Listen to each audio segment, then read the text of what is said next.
Hello, my friends. My name is Ryan, and you're watching my channel. Thank you for stopping by. Give me a thumbs up. Comment down below.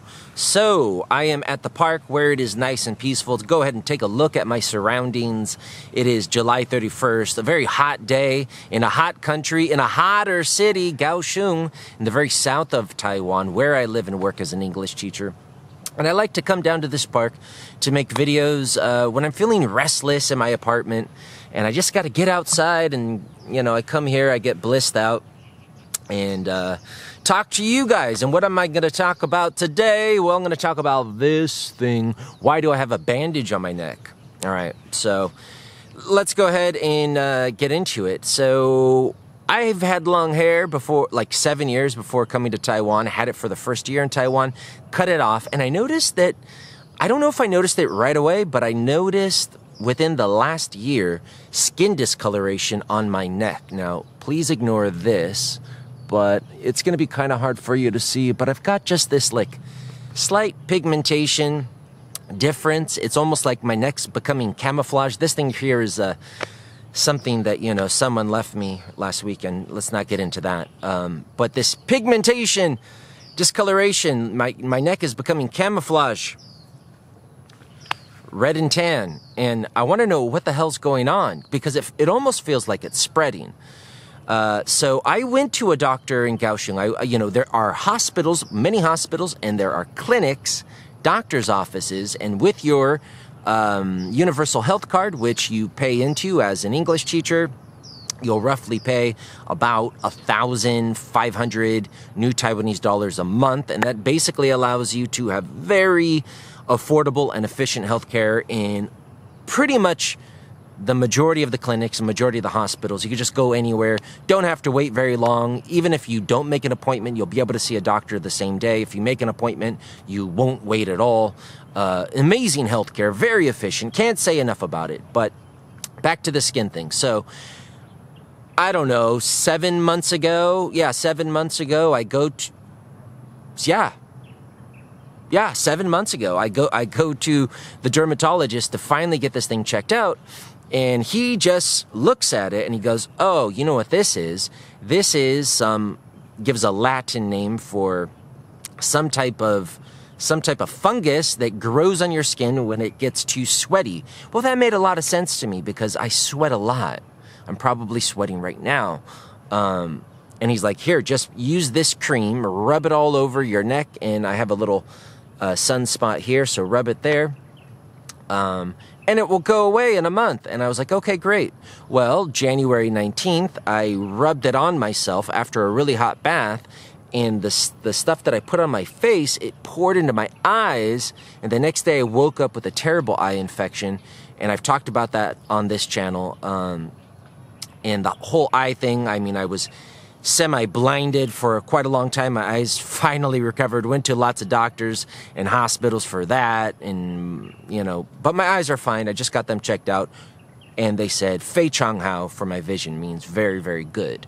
But I was scared to use that cream, you know, because the day after I used it, some of it got in my eyes and then I had that eye infection. So I decided to go to another dermatologist a few months later. And she actually like shaved off some of my skin and from my neck. And she said, oh, she looks under the microscope. She goes, the other doctor was wrong. You shouldn't have used that cream at all. So she's like, but I can't tell you exactly what it is. You need a biopsy. So she writes me a referral to a specialist at the Kaohsiung Medical University to use. Now, that was just before summer holiday, so I go back to America. When I come back, my girlfriend makes me an appointment, and so I go on Monday with my girlfriend, Flo, F-L-O, Flo, very pretty girl. Anyways, I go with her, and luckily she made me an appointment. There were a lot of people. It is very hard to find parking around hospitals. Highly recommend that you do show up early. And give yourself plenty of time to find parking. Parking was tight, but we park, we go, and because I had that appointment, I was able to see the doctor very quickly. All doctors in Taiwan will speak some English, some better than others. This doctor spoke really great English. Probably studied abroad or lived abroad. And he asked some questions. He's like, is it possible this skin discoloration was there before you cut your hair, and it's only that you noticed it after? I can't really remember exactly when I first saw these like camouflage pigmentation on my neck. But I said it's possible. He says the only way to find out exactly what it is a biopsy, which is what the dermatologist that I saw, who disproved the other dermatologist's diagnosis, said to get. So I said, okay, yeah, that's what I'm here for. Let's get this biopsy.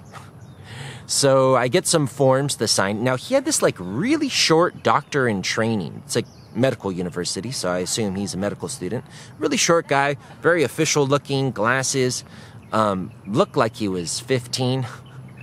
And he follows me. We wait a little bit, go to another room, and where they do these biopsies, they take my blood pressure, and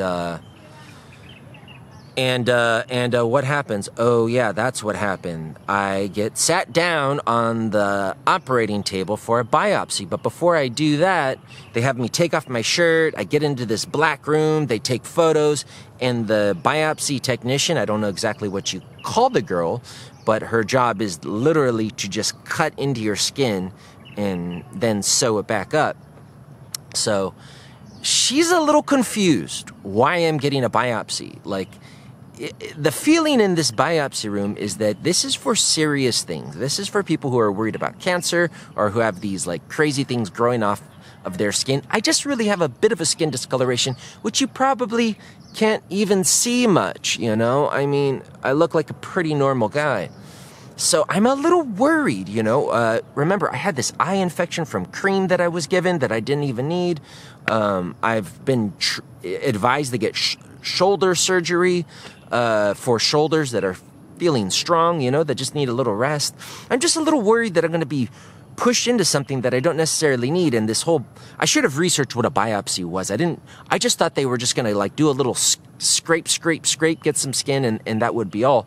No. She says she's going to cut into it, cut a chunk out, and then stitch it up. And it's fairly serious by all of these waivers that I'm signing. And she's confused why I'm even getting it. And I look to the young doctor, this doctor in training, this little short guy with glasses, who looks like he's 15. And he sort of stands there, sort of confident, and I feel reassured by him. I later find out, because I don't speak Chinese very well, that he was telling her, yeah, I don't know why, he just wants to have it, you know? Like, he wasn't reassuring at all when he was speaking Chinese, but for me, I just felt that he was. So maybe it pays not to speak Chinese, maybe it does, I don't know. So I finally, at the last minute, I decide, I'm not going to get this. I don't have cancer, I'm pretty sure, and if I do, I don't care. This is a little too serious for me. I just thought I would come here, give you a little scrape of skin, and you would study it, and then give me some cream or something, you know, or just tell me, hey, sir, you're just going to be camouflaged for the rest of your life. And so I get out, and she says, okay, well, you need to go to the doctor's, knock on his door, and tell him. So I go, feeling much better now, because I don't really want to have this biopsy done. I don't really want to get cut, stitched, and then have to miss out on jiu-jitsu for the next week or two. So I go out, and I knock on the door of the doctor's. He's seeing a patient. I come in right after the patient leaves, and I tell the doctor, I'm sorry, sir, I don't think I really want this biopsy after all. I don't think I have cancer. I really don't want to go through with this. And he just calmly tells me, he says, we test for cancer, but the only way you're going to find out why your skin is experiencing discoloration is to do this biopsy. And I want to let you know, Mr. Freeman, it is a routine procedure. You will be fine, and we will get to the bottom of this in perfect English with reassurance. And it just made me feel, okay, this is why this guy's the captain at the helm. This is the doctor. And so I decided to go through with it. So I go in, and they give me a local anesthesia, so my whole side of my face and neck becomes numb. And then she just starts cutting away. And I'm looking at my girlfriend. I'm holding beautiful Flo's hand and looking right into her eyes, and she looks nervous. I don't know if she's nervous because I'm nervous, or I'm nervous because she's nervous, or the whole thing is nervous. But I just felt, I started, not panicking, but getting a little dizzy. They finish up. I have to get my blood pressure taken, and I start almost having like not a panic attack, quite, almost kind of like a panic attack. I just got really, really dizzy. I had to sit down. Flo rushes to go get me some food because I didn't eat any breakfast that day. And it was already 11 o'clock. So I end up eating, feeling a little better. Have to go give 4 vials of blood to go along with the skin to test. And yeah, so end up leaving, and now I've got this wound that I have to take care of. Flo listened to the technician's instructions, the doctor's instructions. So we go to a pharmacy, we pick up sterilized cotton swabs, Q-tips, saline solution to clean it, different kinds of bandages for the shower, bandages for after, and Flo teaches me how to dress my wound, and basically everything that the doctor had told me in Chinese, she translated for me, and she took such good care of me. And she was the person who pushed me to get the test. She was the person who was with me all the way, the person who made the appointment, and it felt so good to have her with me. And this was just one thing she helped me that weekend. I mean, we ended up going to do some other paperwork because it's, it's time to renew my ARC and all of that, but that's a topic for another video. So I guess in this video, I just wanted to say that, having universal healthcare is really amazing, that you can just go into so many clinics, so many hospitals. With an appointment is preferable. Without an appointment, I can still see doctors on the same day. And I would suggest getting a variety of opinions because, like, for my shoulder injury that I got checked out a year and a half ago in Taiwan, I went to one doctor, he did a sonogram, and he's like, you just need PRP, which is just some injections, and it will be good as new. Then I went to a hospital, and they gave me an MRI, and they're like, no, you have this slap tear, PRP is bullshit. It's something that some people think is amazing, some people maybe don't. He's like, PRP is not going to help you. You need surgery. Decided not to get it because my shoulder is, it's sore sometimes if I use it too much, but it's still strong. And I don't really want to cut myself open.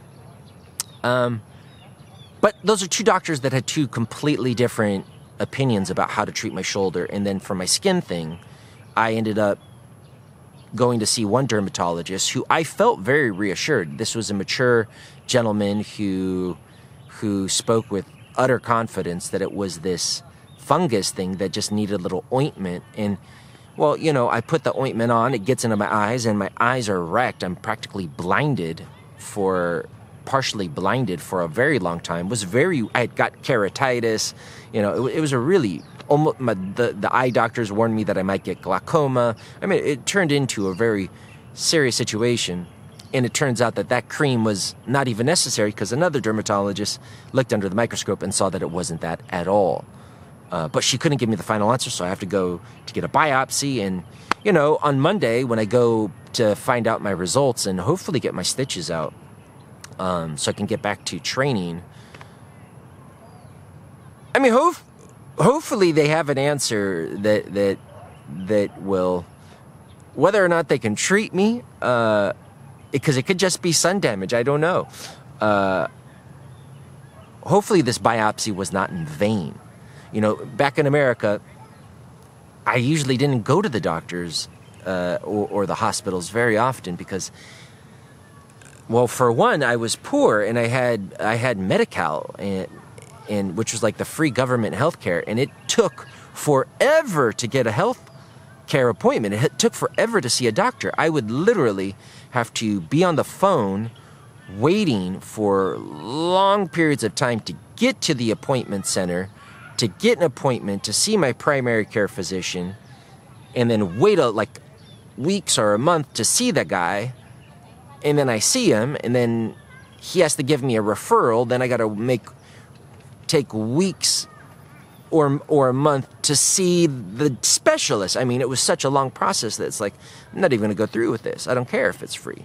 With Taiwan, I think the healthcare system is pretty dope. There's a lot of flaws in it. Some people talk about how it's going to collapse. But it is super efficient, and you can get some very thorough tests. Like, I got an MRI for my shoulder really easily from my first hospital visit. Well, it wasn't the first day that I got an MRI, but I saw the doctor, and he gave me an appointment to get an MRI. Whereas my best friend Paul in America, he like had something really crazy happen to his bicep and his chest, and his like arm went limp, tingled, went black and blue all over. And he pays a lot for his health insurance in America, and the doctor basically just said, yeah, this is what it is, here's some ibuprofen. Which turned out actually was the right thing, and his arm has healed. But I don't know, having such easy access to all of these tests and getting your skin cut open, I mean, it is great, but at the same time, I'm finding myself getting prodded in ways that I never have before because it's so cheap and affordable. I paid, how much did I pay? I mean, I don't even really remember, but less than $30 for all of this. And when you go to the pharmacy and you pick up like medicine or bandages and stuff, it's all so cheap. It's all so cheap. So I guess healthcare is amazing here. But it's also crazy because it's so amazing, so cheap, affordable, and efficient that I end up going more and then getting these creams that get in my eyes, and now my neck's cut open. Hopefully it turns out well. Or maybe I'll do a follow-up video, let you guys know what happens. Anyways, thank you. I had to get out of my apartment, come down to this peaceful park, make a video. I hope this helps anyone out there just hearing my story. And if you have any questions or comments, put it down below. My name's Ryan Freeman. Take care of your health. I hope you guys are enjoying the end of your July, and I will see you next time. Bye-bye.